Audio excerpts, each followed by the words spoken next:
नमस्कार, मी हर्षाली हितगुज या कार्यक्रमामध्ये आपल्या सर्वांचं स्वागत। या कार्यक्रमात आज आपण विना औषध विना ऑपरेशन ॲक्युपंक्चर उपचार या विषयावर चर्चा करणार आहोत आणि यावर मार्गदर्शन करण्यासाठी आपल्या स्टुडिओमध्ये आहेत ॲलोपॅथी आणि ॲक्युपंक्चर तज्ञ professor doctor P B. Lohia sir. Professor doctor P B. Lohia sir यांच्याविषयी थोडक्यात आपण जाणून घेऊया। डॉक्टर, स्वागत आहे तुमचं। नमस्कार। Doctor P B. लोहिया हे ॲलोपॅथी डॉक्टर आणि ॲक्युपंक्चर स्पेशालिस्ट आहेत। इंडियन अकॅडमी ऑफ ॲक्युपंक्चर सायन्सचे ते अध्यक्ष आहेत। वर्ल्ड असोसिएशन ऑफ चायनीज मेडिसिनचे ते व्हाईस चेअरमन आहेत। अनेक देशांमध्ये व्हिजिटिंग प्रोफेसर म्हणून देखील त्यांनी काम पाहिलेलं आहे। कोविड टास्क फोर्स आयुष्य महाराष्ट्राचे ते सदस्य आहेत। Best acupuncture award, teacher physician of the century international award तसेच अनेक राष्ट्रीय आणि आंतरराष्ट्रीय पुरस्काराने यांना सन्मानित देखील करण्यात आले। चला तर विषयाला सुरुवात करूयात। तर डॉक्टर, सगळ्यात पहिलाच प्रश्न मला असा विचारावा असं वाटतो की तुम्ही ॲलोपॅथी डॉक्टर असताना ॲक्युपंक्चरकडे कसं वळलात? मी एकटाच नाही, मी, माझी पत्नी, दोन्ही मुलं, दोन्ही सुना, सगळे आम्ही मेडिकल डॉक्टर्स आहोत। माझं पूर्वी ऑपरेशन बाळांपचं हॉस्पिटल होतं मोठं, प्रॅक्टिस खूप चांगली होती, परंतु त्यात मानसिक समाधान मिळालं नाही। मला असं वाटायचं की आपण तात्पुरता उपचार करतोय, लक्षणाचा उपचार करतोय, रोगाच्या मुळाचा करत नाही। त्यामुळे मी ॲलोपॅथी सोडून ॲक्युपंक्चरकडे वळलो। ओके, मग आता इतर उपचार पद्धतींपेक्षा हे ॲक्युपंक्चर नेमकं कसं वेगळं आहे आणि याचे काय असे विशेष फायदे आहेत? सगळ्यात महत्वाचं म्हणजे ॲक्युपंक्चर हे ड्रगलेस म्हणजे विना औषध उपचार आहे। विना औषध असल्यामुळे औषधाचे जे काही पॉसिबल साईड इफेक्ट असतात, दुष्परिणाम असतात, ते होत नाहीत। ॲलोपॅथीमध्ये आम्ही जे औषध देतो ते केमिकल असतात, ते आपल्या लिव्हरमध्ये त्याचं मेटाबॉलिझम होतं, किडनीमध्ये फिल्ट्रेशन होतं, त्यामुळे त्याचे अनेक दुष्परिणाम संभवू शकतात। ह्याच्यामध्ये औषधच नसल्यामुळे दुष्परिणाम नाही, हा सगळ्यात मोठा फायदा। ओके। दुसरा फायदा हा की रोगाचं मूळ शोधून उपचार करता येतो। ॲलोपॅथीमध्ये बहुसंख्य रोगाचं मूळ माहीतच नाही, त्यामुळे आम्ही लक्षणाचा उपचार करतो आणि रोगाला तात्पुरतं दाबतो, त्यामुळे आयुष्यभर औषध खावे लागतात। ॲक्युपंक्चरमध्ये जर ॲक्युपंक्चरिस्ट हा निष्णात असेल, एक्सपर्ट असेल, तर रोगाचं मूळ शोधून काढता येतं आणि कायमस्वरूपी उपचाराचा प्रयत्न करता येतो। हा सुद्धा एक फार मोठा फायदा आहे। आणि तिसरा फायदा रिलेटिव्हली इतर उपचार पद्धतीपेक्षा याचा खर्च कमी आहे। मग सुरुवातीला आपल्याला जास्त वाटतं, पण तो क्युअरसाठी आहे, तात्पुरतं दाबण्यासाठी नाही। तात्पुरतं दाबायचं असेल तर ॲलोपॅथीपेक्षा खूप कमी खर्चात उपचार होऊ शकतो। ओके, पण डॉक्टर, विना औषध उपचार कसं शक्य आहे? म्हणजे हा प्रश्न सगळ्यांना पडतो, कारण सगळ्याच्या दवाखान्यावर बोर्ड असतो। दवाखाना म्हणजे आमच्या डोक्यात हे बिंबिवलं गेलंय की औषध खाल्ल्याशिवाय आपण नीट होऊ शकत नाही। ॲक्युपंक्चर प्रमाणे आपल्या शरीरावर मध्ये मेरिडियन असतात, जसं रक्तवाहिन्यातून रक्त वाहतं तसं याच्यातून एनर्जी वाहते, आणि एनर्जी वाहताना त्यात कुठे जर ऑब्स्ट्रक्शन, अडथळा निर्माण झाला तर पेन आणि पॅरालिसिस म्हणजे दुखण्याचे आणि लकव्यासारखे विकार होतात। आणि आपलं शरीर हे पंचमहाभूतापासून बनलेलं असतं। पंचमहाभूतामध्ये जर कुठे बिघाड झाला तर सिस्टमिक डिसऑर्डर्स म्हणजे हृदयाचे विकार, किडनीचे विकार, लिव्हरचे विकार, डोळ्याचे, कानाचे विकार, त्वचेचे विकार, फुफ्फुसाचे विकार, याला सिस्टमिक डिसऑर्डर म्हणतो, हे पंचमहाभूतातल्या इम्बॅलन्समुळे होतात। तर ॲक्युपंक्चरमध्ये ही एक छोट्या छोट्या सुया असतात। ॲक्युपंक्चर प्रमाणे आपले हे जे मेरिडियन सिस्टीम असते त्याच्यावर काही ॲक्युपंक्चर बिंदू असतात। तर आम्ही काय करतो, अशा छोट्या निडल असतात, त्या बिंदूमधून आम्ही ते निडल मध्ये घालतो। इकडं पहा, हे काहीच त्रास होत नाही, पूर्ण निडल मध्ये। आणि जसं एखादा नाली तुंबली आपल्या त्वचेच्या खाली, त्वचा ही समजा सडकेप्रमाणे, त्याच्या खाली नाली असते, गटर असतं, पाईपलाईन असते, त्यातून पाणी वाहत असतं, तसं त्वचेच्या खाली मेरिडियन सिस्टीम असते, त्यातून एनर्जीचा प्रवाह वाहतो। त्याच्यात ब्लॉकेज निर्माण झाला तर आपण गटर तुंबल्यावर काय करतो, आपण रस्त्यावरचं मॅनहोल काढतो आणि काठी घालून तो कचरा काढतो। तसं आम्ही ही सुई टोचून ते जे ब्लॉक झालेला आहे, अडथळा जो निर्माण झालेला आहे, तो दूर करतो। आणि पंचमहाभूतातला इम्बॅलन्स बंद केला आम्ही, जर समतोल साधला तर त्यामुळे सिस्टमिक डिसऑर्डर्स नीट होतात। ओके, आता रोगाचं निदान कसं केलं जातं याविषयी तुम्ही थोडक्यात सांगितलेलं आहेच, तरी सुद्धा सविस्तर मध्ये थोडं, आणि त्याचबरोबर कुठल्या कुठल्या आजारांवर हे उपयुक्त आहेत? अर्धांगवायू असेल किंवा चेहऱ्याचा लकवा असेल, यावर हे उपयुक्त आहे का? थोडक्यात सांगतो मी की आम्ही तपासणी कशी करतो। सगळ्यात पेशंट आला की आम्ही त्याची नाडी परीक्षा करतो। याची नाडी परीक्षा ही ॲलोपॅथी किंवा आयुर्वेदपेक्षा टोटली वेगळी आहे। नाडी परीक्षेवर आम्हाला कळतं की हे 12 जे मेरिडियन आहेत त्यात प्रवाह कसा आहे, कमी आहे का, जास्त आहे, कुठे आहे का, ते नाडी परीक्षेवरून कळतं. दुसरं आम्ही पेशंटची जीभ पाहतो. जिभेवरून सुद्धा अनेक रोगाचं निदान करता येतं. पेशंटचे नखं पाहतो, काही प्रश्न विचारतो. आणि आता आमच्याकडे लेटेस्ट टेक्नॉलॉजी आहे, कॉम्प्युटर पूर्ण बॉडी चेक करता येते, त्याला ॲक्युग्राफ म्हणतात. तर कॉम्प्युटरवर प्रत्येक ऑर्गनमध्ये जे महत्त्वाचे अवयव आहेत, हार्ट आहे, किडनी आहे, लंग आहे, प्रत्येकात किती एनर्जी आहे ह्याचा ग्राफ येतो, पंचमहाभूताचा ग्राफ येतो. त्यामुळे आज जे काही अनेक तक्रारी पेशंटला आहेत त्याचं मूळ कारण कुठे हे आम्हाला कळू शकतं आणि पंचमहाभूतातलं बिघाड आम्ही करेक्ट करू शकतो. ओके. तुम्ही चेहऱ्याच्या लकवाबद्दल आणि लकव्याबद्दल विचारलं मला. लकवा जो कॉमन आहे त्याला आम्ही हेमिप्लिजिया म्हणजे अर्धांगवायू म्हणतात मराठीमध्ये.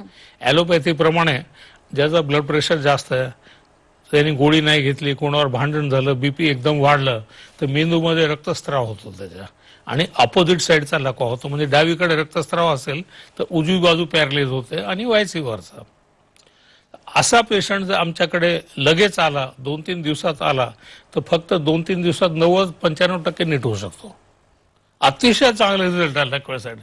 परंतु पेशंट जर उशिरा आला, 4 महिन्यांनी 6 महिन्यांनी, मग त्याला 2-4 महिने ट्रीटमेंट करावं लागते. जितक्या लवकर पेशंट येईल तेवढा कमी खर्चात, कमी वेळात जास्त फायदा होतो. जेवढा उशिरा येईल त्याला वेळ लागतो. ओके. आणि चेहऱ्याचा लकवा सुद्धा खूप कॉमन आहे. खास करून जर कानाला गार हवा लागली, प्रवास केला आणि कानाला आणि मानेच्या मागच्या बाजूला गार हवा लागली, तर आपली फेशियल नर्व जे असते, nerve number 7 cranial nerve number, त्याचा पॅरलिस होतो. त्याला ॲलोपॅथीत आम्ही बेल्स पाल्सी म्हणतो. अतिशय चांगले रिझल्ट आहेत. माझ्याकडे हैदराबादला एक मुलगी आली होती, 22 वर्षाची मुलगी. डोक्यावरून स्नान केलं आणि ती पंख्याखाली केस वाळवायला बसले, तर ते वारा लागलं त्या ओल्या केसाला. ॲलोपॅथीच्या ॲक्युपंक्चर शास्त्राप्रमाणे आपलं शरीर जर ओलं असेल आणि त्याला जर वारा लागलं, गार वारं, तर अर्धांगवायू सुद्धा होऊ शकतो किंवा चेहऱ्याचा लकवा पण होऊ शकतो. तर त्या मुलीला केस वाळायला बसली आणि ताबडतोब ते तोंड असं वाकडं झालं तोंड. नेक्स्ट डे माझ्याकडे आणलं तिला, कारण तिचे नातलं आमचे पेशंट होते. नेक्स्ट डे आणलं आणि बिलीव्ह मी 20 मिनिटामध्ये एक सिटिंगमध्ये ती 100% चांगले झाले. अतिशय चांगले रिझल्ट. हिमप्लेजियाला पण आहे आणि चेहऱ्याच्या लकव्याला पण आहे. ओके. तर याला झालं, पण एकेकांना दम्याचा त्रास असतो किंवा जुनाट सर्दी असते जी कधी कमी नाही होत, तर त्याच्यावर सुद्धा हे उपयुक्त ठरू शकतं का? दम्याचं मूळ कारण म्हणजे ॲलर्जी, आणि ॲलोपॅथीमध्ये ॲलर्जीला जे औषध आहेत ते तात्पुरता परिणाम करणार आहेत. त्यामुळे ॲलोपॅथी प्रमाणात दमा हा नीट होत नाही. त्याला अधूनमधून आयुष्यभर औषध घ्यावे लागतात, कारण ॲलर्जी क्युअर होऊ शकत नाही. ॲक्युपंक्चरमध्ये आम्ही ॲलर्जीचं मूळ शोधून काढतो, पंचमहाभूताचं आधारित, आणि कायमस्वरूपी ॲलर्जी जाऊ शकते. त्यामुळे दमा सुद्धा क्युअर होऊ शकतो. मग साधारणतः 70 ते 80% मध्ये कायमस्वरूपी दमा क्युअर होतो. त्याला औषध, त्याला आयुष्यभर पंप घ्यायची गरज पडत नाही. आणि जुनाट सर्दी जी असते त्याचे 2 कारण असतात. एक कारण ॲलर्जी, त्याला मी ॲलोपॅथीत ॲलर्जिक रायनायटिस म्हणतो. तर मुळात ॲलर्जीचा उपचार केला तर कायम ही जुनाट सर्दी कायमची जाते. आणि दुसरं कारण, ज्यांची प्रतिकारशक्ती कमी आहे त्यांना काय होतं की मोसम बदलला की ऊन आहे आणि अचानक पाऊस सुरू झाला, आभाळ आलं, किंवा पाऊस पडला आणि अचानक ऊन पडला असं, किंवा उन्हाळा ते पावसाळा, पावसाळा ते हिवाळा, जेव्हा वेदर चेंजेस होतात तर प्रतिकारशक्ती ज्यांची कमी आहे, बॉडी ॲडजस्ट होत नाही, त्यांना त्यावेळेला सर्दीचा त्रास सुरू होतो. आम्ही ॲक्युपंक्चरनी ॲलर्जी नीट करू शकतो आणि प्रतिकारशक्ती पण वाढवू शकतो. त्यामुळे दमा आणि जुनाट सर्दी दोन्हीलाही अतिशय चांगला उपचार आहे.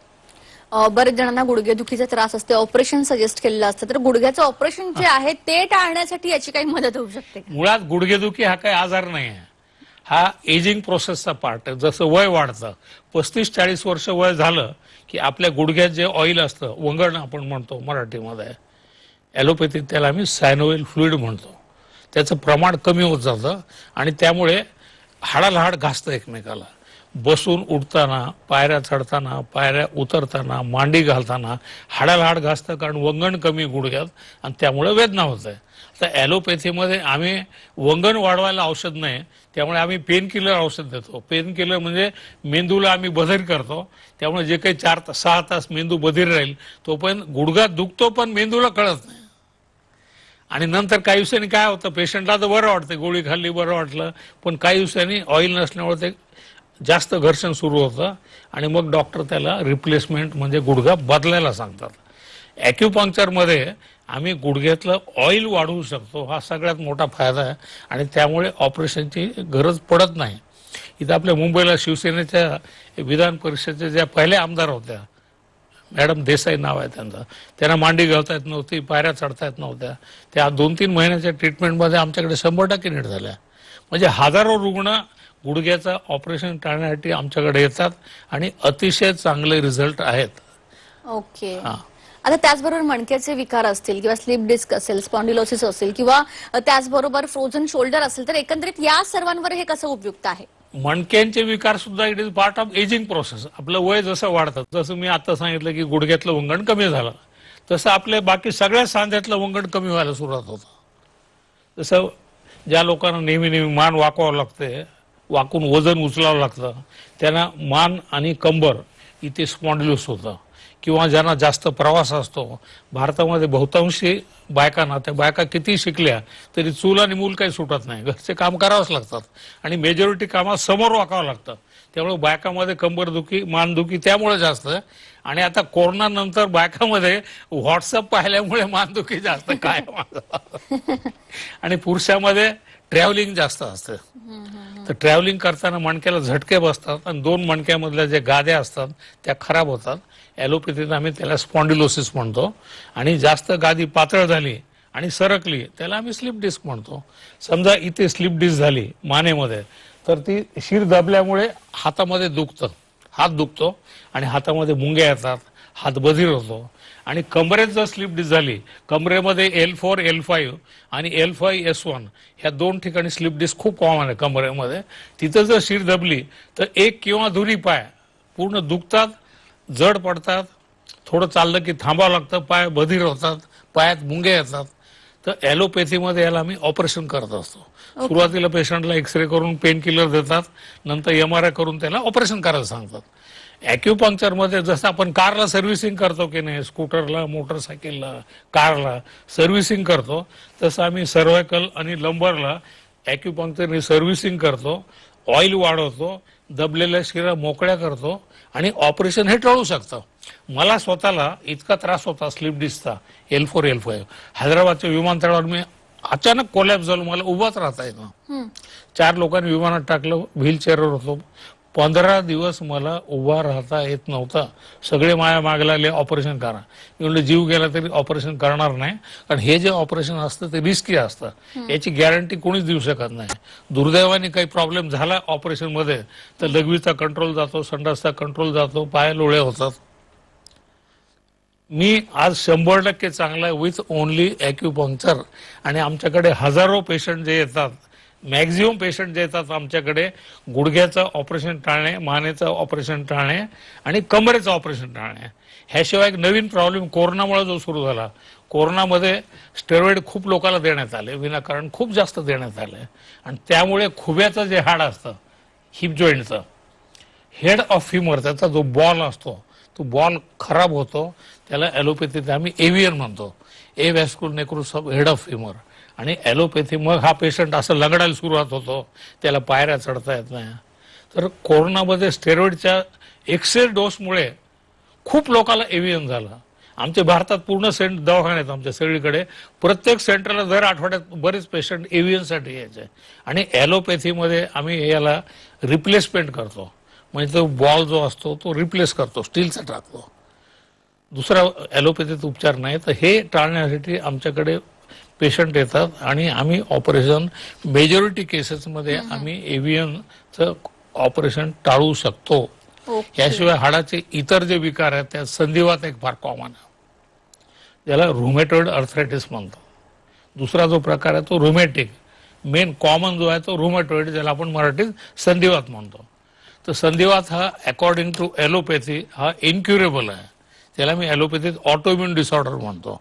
आणि आयुष्यभर स्टेरॉइड किंवा आजकाल जो पेशंट म्हणला स्टेरॉइड नाही घ्यायचा, आम्ही अँटी कॅन्सर ड्रग देतो, मेथोट्रेक्सेट नावाचा.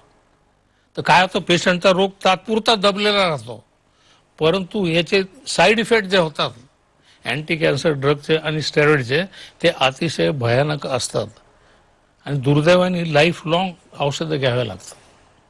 मग त्या संधिवातापेक्षा ते साईड इफेक्टचा त्रास जास्त होतो. ॲक्युपंक्चरमध्ये आम्ही अशा पेशंटला कॉम्प्युटर चेक करतो, पंचमहाभूताच्या ग्राफप्रमाणे पंचमहाभूत बॅलन्स करतो आणि रुमॅटॉइड आर्थरायटिस मेजॉरिटी पेशंटमध्ये कायमस्वरूपी नीट होतो. औषधं आम्ही हळूहळू कमी करून बंद करतो. माझे बरेच पेशंट आहेत ज्याच्यात RA टेस्ट जी पॉझिटिव्ह येते रुमॅटॉइडमध्ये, ती उपचारानंतर ती निगेटिव्ह आली आमच्या उपचाराने बरेच. आणि फ्रोझन शोल्डर म्हणजे हात वर जात नाही, हा एक कॉमन प्रॉब्लेम आहे. डायबिटीज झाला त्याच्यात हा जास्त कॉमन आहे. हा हात असं वर जात नाही किंवा असं मागे जात नाही, त्याला फ्रोझन शोल्डर म्हणतो. याला अतिशय चांगले रिझल्ट आहेत. माझ्याकडे औरंगाबादला आमच्या गल्लीत एक महिला राहते 70 वर्षाच्या. तिला फ्रोझन शोल्डरमुळे हात असा बिलकुलच वर होत नव्हता. फ्रोझन शोल्डरमुळे तिची सून फार नाराज होती, कारण सासूबाई काहीच काम करू शकत नव्हत्या. सूनबाई घेऊन आल्या आणि बिलीव्ह मी, तिच्या पायाला मी इथं काहीच केलं नाही, पायाला 2 निडल लावल्या, फिरवल्या आणि फक्त 5 मिनिटात हा हात पूर्ण फिरू लागला. दुसऱ्या दिवशी सुनबाई आल्या, माझ्या पाया पडल्या, मला पेढे दिले. सर तुम्ही आम्हाला देव भेटलात. सासूबाईपेक्षा सुनबाई जास्त खुश होता, कारण सासूबाई कामाला लागल्या. अजून एक प्रॉब्लेम आहे त्यात, अँकिलोजिंग स्पॉन्डिलोसिस म्हणजे मणक्याला असा बाक येतो. आपले पाठीचे मणके एकमेकाला चिटकतात आणि असा बाक येतो. मग इथं चिटकलं की मान हलवणं बंद होतं, पाठीला बाक येतो, कुबड निघतं. हिप जॉईंट चिटकला तर ऑपरेशन करावं लागतं. तर अँकिलोजिंग स्पॉन्डिलोसिस सुद्धा आमच्याकडे चांगले रिझल्ट आहेत. याशिवाय फ्रोझन शोल्डर, आपलं हे टेनिस एल्बो आहे. कार्पल टनेल सिंड्रोम नावाचा एक रोग आहे, त्याच्यामध्ये इथे शिर दबते मनगटावर, इथं टनेल असतं. तर इथून जी मीडियन नर्व जाते त्याच्या प्रेशरमुळे हे 3.5 बोटामध्ये दुखतं आणि बोटं बधीर होतात. त्याला ॲलोपॅथीत कार्पल टनेल सिंड्रोम म्हणतात. ॲलोपॅथीत त्याला ऑपरेशन करतात. आमच्याकडे बरेच पेशंट येतात कार्पल टनेलचे, जे ॲक्युपंक्चरनी बिना ऑपरेशन पूर्ण नीट होऊ शकतात. ओके. खरं तर डॉक्टर वेळ कमी आहे, तरी पण मधुमेहाचे दुष्परिणाम आणि डोळ्यांचे विकार किंवा बहिरेपणा यावर कशा पद्धतीने उपयुक्त आहेत थोडक्यात सांगाल? मधुमेहाचे दुष्परिणाम बरेच आहेत. काही लोकांना डोळ्यावर मध्ये रेटिनोपॅथी होते, काही लोकांची किडनी खराब होते, नेफ्रोपॅथी होते. आम्ही काय करतो, ह्या पेशंटला कॉम्प्युटरवर चेक करतो. कॉम्प्युटरवर आम्हाला कळतं की ह्याला पुढे काय काय प्रॉब्लेम येऊ शकतात. किडनीचा येऊ शकतो का, डोळ्याचा येऊ शकतो का, आणि प्रिव्हेन्शनसाठी सुद्धा आम्ही ॲक्युपंक्चर करू शकतो. डायबिटीस मध्ये बऱ्याच लोकांना नपुसकत्व पण येतं, त्याचा पण चांगला उपचार आमच्याकडे होतो. कानाचे पण बरेच पेशंट येतात. ऑडिटरी नर्व नंबर 8 खराब झाली की ऐकायला कमी येतं. ॲक्युपंक्चर मध्ये त्याला सुद्धा चांगला उपचार आहे. ओके. खरं तर डॉक्टर वेळ संपलेली आहे, पण तरी सुद्धा मला तुम्हाला असं विचारायचं आहे की सेलिब्रिटीज असतील किंवा हे जे तुम्ही घेऊन आले प्रकाशन, याबद्दल जाता जाता थोडक्यात सांगाल आपल्या प्रेक्षक? अनेक आम्हाला काय पहा, आमच्याकडे डॉक्टरकडे गरीब पेशंट आला का, श्रीमंत आला का, सेलिब्रिटी आला का, आम्हाला सगळे पेशंट सारखे असतात. पण सेलिब्रिटी जसं सचिन तेंडुलकरची ट्रीटमेंट केली मी, सानिया मिर्झा टेनिस स्टार ती माझी पेशंट होती, film star Manoj Kumar, Kathak dancer Birju Maharaj, असे अनेक सेलिब्रिटी आमच्याकडे ॲक्युपंक्चर घेतात. अरे वा. हा. आणि दुसरं, ॲक्युपंक्चर या विषयावर मी बरेच पुस्तकं लिहिली आहेत. मी बऱ्याच देशामध्ये व्हिजिटिंग प्रोफेसर आहे, इन्क्लुडिंग चायना. माझे बरेच पुस्तक आहेत. हे ॲक्युपंक्चर टेक्स्ट बुक आहे, जे पूर्ण जगामध्ये टेक्स्ट बुक म्हणून वापरलं जातं. हे मेडिकल ॲक्युपंक्चर नावाचं एक पुस्तक आहे, जे ॲलोपॅथी आणि ॲक्युपंक्चरचं कॉम्बिनेशन आहे. हे ॲडव्हान्स ॲक्युपंक्चर लेटेस्ट आहे, हे जगातलं सगळ्यात ॲडव्हान्स पुस्तक आहे. आणि पेशंटसाठी मी काही पुस्तकं लिहिले, मेरिडियन ॲक्युप्रेशर. 50 रोगाचा उपचार घरच्या घरी फक्त पॉइंट दाबून 1 पैसाही त्या उपचाराला खर्च येत नाही, पेशंट स्वतः ट्रीट करू शकतो. आणि हे पुस्तक मराठी व्यतिरिक्त हिंदी, इंग्रजी, गुजराती आणि जर्मन भाषेत सुद्धा उपलब्ध आहे. ओके डॉक्टर, तुम्ही या ठिकाणी याला इतकं चांगलं मार्गदर्शन केलं, त्यासाठी तुमचे मनापासून धन्यवाद. तर प्रेक्षकांनो, विना ऑपरेशन ॲक्युपंक्चर उपचार हा आजचा आपला विषय होता. डॉक्टर PB लोही यांनी खूप उत्कृष्ट असं मार्गदर्शन या ठिकाणी केलेलं आहे. या ॲक्युपंक्चर पद्धतीचे विशेष कोणते फायदे आहेत याविषयी सांगितलेलं आहे. कार्यक्रमात आता वेळ झाली इथेच थांबण्याची. ताज्या बातम्यांकरिता पाहत रहा झी 24 तास.